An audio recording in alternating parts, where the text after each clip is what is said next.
Welcome back, everyone, to the Moms Like Me podcast. I'm so excited to be back. This is the longest I've gone in between podcast episodes, and it only feels appropriate to have an incredible guest with us today to rev back up Moms Like Me. So everybody, I am so thrilled to introduce Paige Bautz. She is an empowerment life coach, a speaker, an author, but also an incredible mom to a beautiful little girl that is kind of in the thick of it all. And so, Paige, I just want to, first of all, just say thank you for taking so much time out of your day. I see your background, just listening to this, can't see it. She's not in her home, but I'll let her explain where she is and why. But thank you so much for joining us today.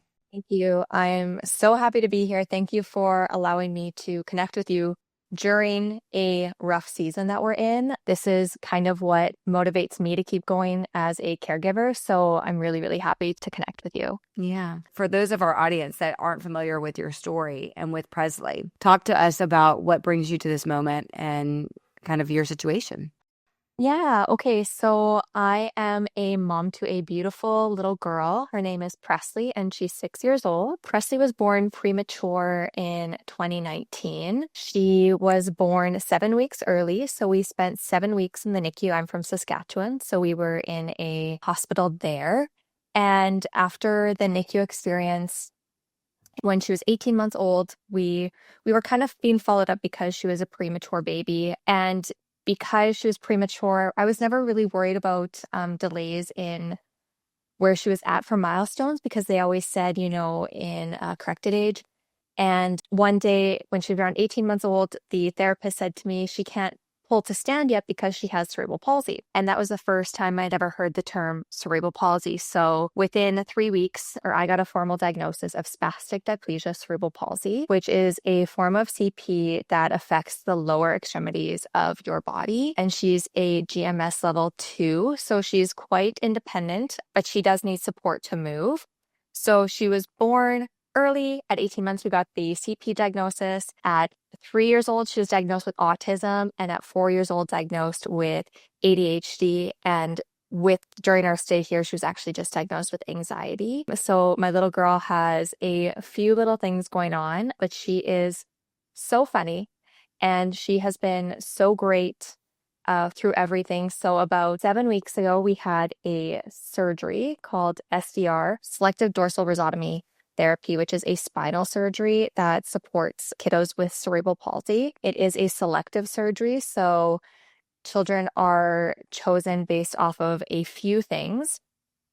But because she was quite functional and, she's a really determined little girl with therapies, they said that she was a great candidate. So we flew to Vancouver, and that's where she had the surgery done. And since the surgery, we've been in Vancouver for the past 7 weeks doing therapies in Vancouver here. So we're currently in the acute rehab unit, and hopefully within a week we can fly back, but then we will be back to an inpatient in Saskatoon. So we'll be staying in the hospital there when we return home. But that's kind of where we're at right now.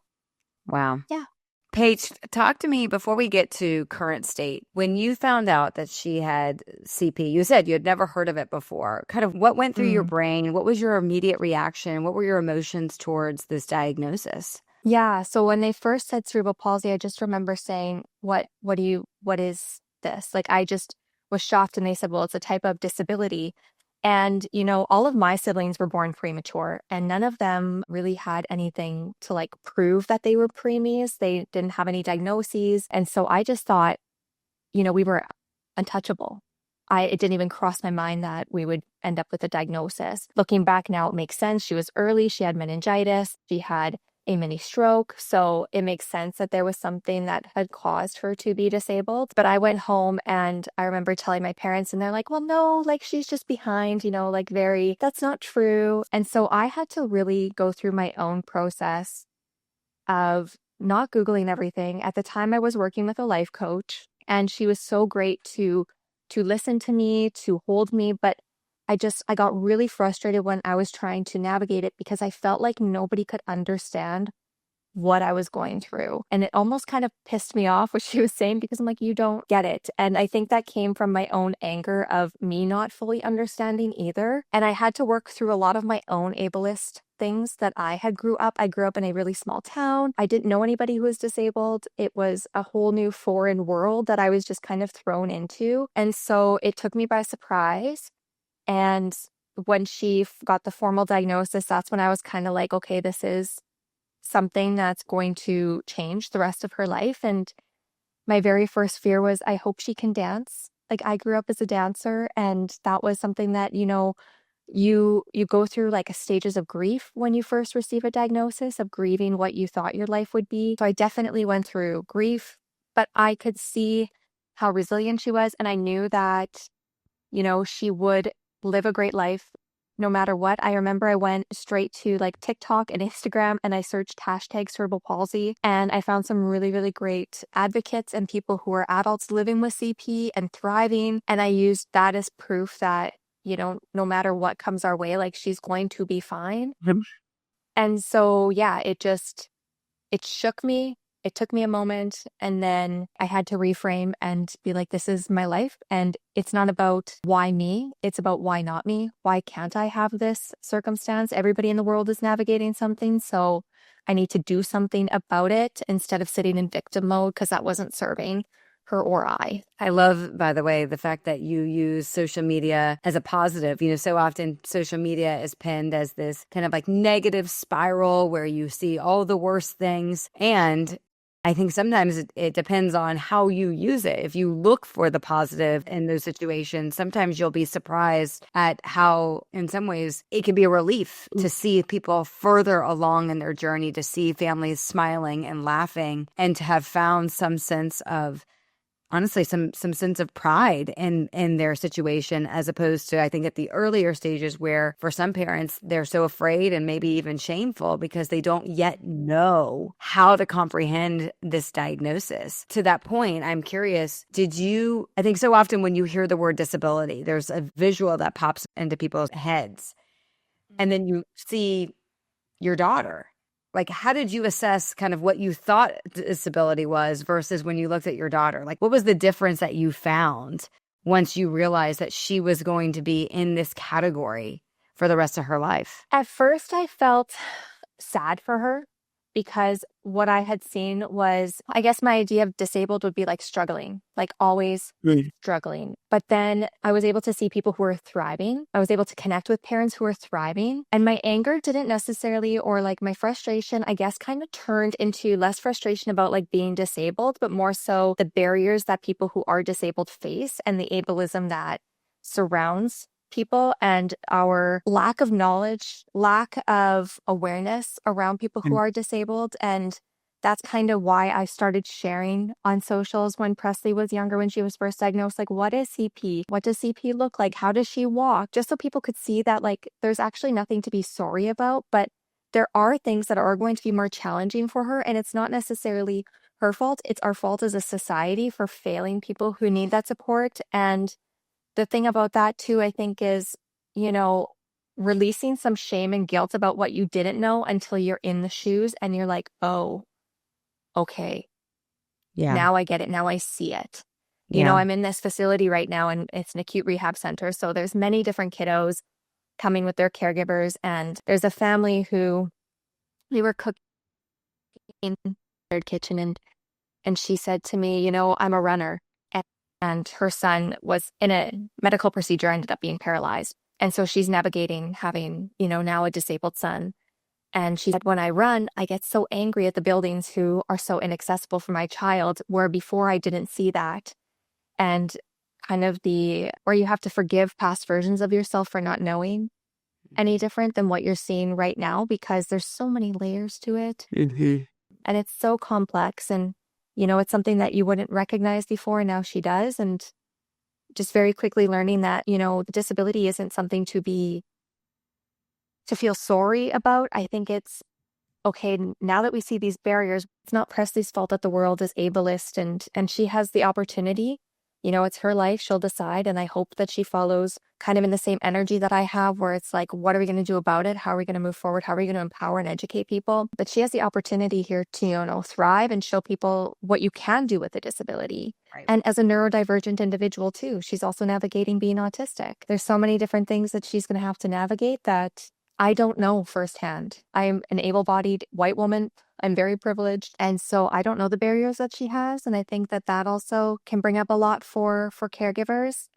And, I think it's not about fully understanding, but I think it's allowing them the space to figure it out on their own and just hold them through it, because we can't fix it or solve it or, smash those barriers on our own without them. That's going to be part of their journey. And who am I to say that my daughter's body has a harder life because she's in a disabled, but I don't know her life. I don't know her journey. I don't know what her life is going to bring. I just know my experiences. Paige, how has your social circle and support system evolved since you got the initial CP diagnosis? I had to create a new circle. My circle really stepped up and rallied and tried to understand. They created safe spaces for me, but I really, if I'm being completely transparent and honest, I find the most sense of peace when I'm speaking to people who have navigated what I've navigated. So really creating my own community through my own platform of people who feel safe enough to approach me. The truth is, family and friends, they're not walking in the trenches with you. They don't see everything. I don't share everything about our journey, about what we're navigating, and that's and it's not all of mine to share.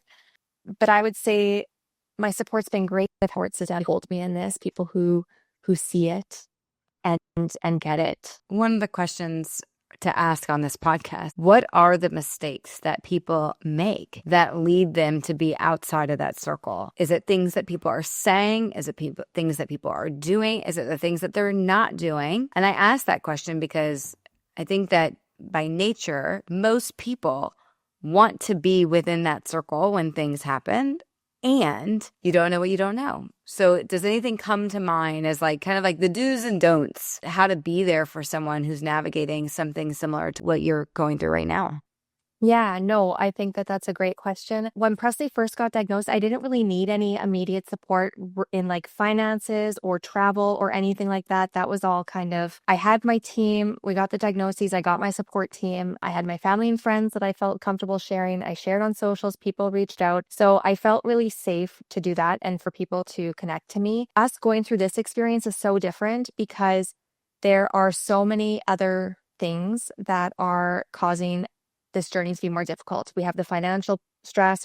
We're disconnected from family. So we're not even in our home province. It's harder to update people about quick, what's going on, especially post-surgery. People were so concerned. And so this time when we did the surgery, I signed up for SupportNow, which is your guys' platform. And I really think that has made a huge difference in feeling supported and seen by my community, because I've been able to send updates of things that I think are important for people to hear. And so that they are deeper connected than just following along on social media, but it's a personal letter to people who really want to hear and hold you. The financial support that we've gotten from SupportNow has been amazing. Just even her AFOs, we need to pay out of pocket for those. And so the support from people, and it's not like I was saying, I need your money, but it was just an option on the website for my updates, which I thought was really great, because people who have the means, really, if that's their way of showing that they're there for you, then they had the opportunity to do that. And I didn't have to track anything or worry about if it was getting deposited. It was all kind of taken care of. So people were able to donate to us. And then I had somebody even send me a meal, somebody I've never met before, which I thought was so, so kind. But I really think that platform allowed people who want to support me, and have a way to support me. So even in my responses, my letters that I sent out, my updates, they were able to respond. So I would get a message back saying, good job, you and Presley, or cheering you on. And it was a little more intimate than just posting on social media, which I really appreciated. So I thought that platform, I actually didn't know it existed until we were going to Vancouver, but it's something I'm going to continue using, even though we're not going into another major surgery in the foreseeable future. We will have another surgery within 2 years, but I'm still going to use it for those intimate updates with friends and family. And I even did your little quiz. If you're listening and you don't know about this yet, there's a quiz that SupportNow make how you can support people. And I thought that that was so genius because people don't know what to say or what their place is. And I just love that that quiz kind of takes your gifts and allows you to show up in a way that feels really authentic for you. Yeah. So Thank if you you. don't know what That's to so do, sweet. you have kind of like a starting point. And I did it and I was the connector and I was like, this is so accurate. That was me. Good. I was about to say, what did you get? Paige, Yeah. thank you for saying all of that. What I really appreciate you saying in all of this, aside from you giving SupportNow an opportunity to rally your community, is what I'm hearing is that the supporter journey starts with being informed. In order to support, you need to know what's going on. You need to know what the latest is because it's impossible to react to a situation where you don't have all the information. And I say that because I think that what you're highlighting here is really important for both parties. The first party is supporters. So if you want to be helpful, at minimum, you should know what's going on. And you have the choice to opt into that information, knowing that that update may not always be positive. And you have to accept that. Yes. Mm-hmm. And one of the things I so greatly appreciate about women and moms like you is also your willingness to tell the story. Because so often I find from families, they feel very isolated and they feel like they don't get support, but they also don't take the effort to share their story. And if you aren't willing to disclose that, then how is it possible for people to rally around you? So it really does require both. And so kudos to you for having really the courage to share your story, because so often I feel that what gets lost is our inability to communicate, because if you can't communicate, you can't do any of this. Does that resonate with you? Yes, that makes complete sense. And I agree. And it is hard, like caregiver to caregiver. It can be really challenging to share pieces of your story, especially pieces that you might feel embarrassed or shame or like it's maybe too close and personal to you to share. And you get to decide what you share and how much you share. But I know that people, like at our core, we all want to feel connected to one another. And, you know, even right after the surgery, Presley was in so much pain. It was the hours. It was even put into words how terrible it was to watch my child suffer and like scream that she's suffering. And I was nervous to share that we didn't have a great 12 hours because that is uncomfortable for people to read. And I didn't want to feel pity, but I also want people to understand that like, so it's kind of the highlight now, kind of see the opportunity to be like, this is it. Like, this is really what's going on. I mean, you can share whatever you want on socials, but people usually gravitate towards steps and, oh, you know, people, when you talk about the diagnosis, people might get a little uncomfortable. Or about how much pain she was in, or how, you know, she was fully able to walk before and now she's in a wheelchair. And to like talk about that can make people feel a little bit like, ugh, what? How do I even respond? Because it's easier to respond and to celebrate than it is to sit in grief and to sit in pain. I totally agree. That matches what I see anecdotally. Certainly, it's people always want to project positivity because that's what people are more receptive to. And people struggle more in the difficult moments because if they themselves have never been in your shoes, they just freeze up and they don't know what to say. And as I often advise is just sit with them in it, because there's nothing you're going to say that's going to make it go away. You know, where you're going to find kind of like the strength of your relationship is actually just feeling what they're feeling, which is pure discomfort and hardship and sadness, because sometimes that's just what it is. Like there's not always a happy ending, and not everything goes in this like movie like way of you go in and it's hard and then it's good and everything. I think we all know, and you certainly know this as a life coach, life is not linear.